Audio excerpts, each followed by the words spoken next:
গ্রামে ৩০ বছর ধরে কোনো পুরুষের প্রবেশ নেই, তবুও সেই গ্রামের নারীরা গর্ভবতী হয়ে পড়ছেন। বিষয়টি অবিশ্বাস্য লাগলেও আফ্রিকায় এমনই একটি গ্রাম আছে যেখানে এই ধরনের ঘটনা ঘটছে। দক্ষিণ আফ্রিকার ঘন জঙ্গলে গড়ে ওঠা এই গ্রামে শুধু নারীরাই বাস করেন।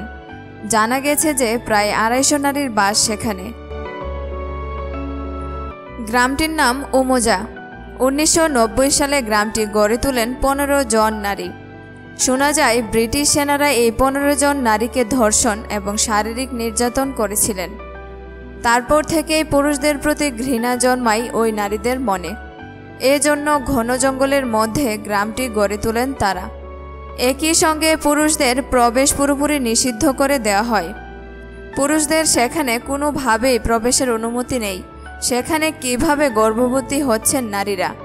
এই প্রশ্নটা স্বাভাবিকভাবেই আসবে। না, এটা কোনো চমৎকার নয়। পুরুষের প্রবেশ নিষিদ্ধ হলেও রাতের বেলায় বহু পুরুষ চুপিসারে এই গ্রামে ঢুকেন। নারীরা তাদের মধ্য থেকে নিজেদের পছন্দের মানুষের সঙ্গে শারীরিক সম্পর্ক করেন। গর্ভবতী হয়ে পড়ার পর ওই পুরুষের সঙ্গে আর কোনো রকম সম্পর্ক রাখেন না তারা। নারীরা সন্তানদের জন্ম দেন এবং নিজেরাই তাদের লালন পালন করেন। পুরুষেরা তাদের সেই সন্তানের প্রতি কখনোই কোনো দায়িত্ব পালন করতে পারে না, কোনো কর্তৃত্ব দেখাতে পারে না।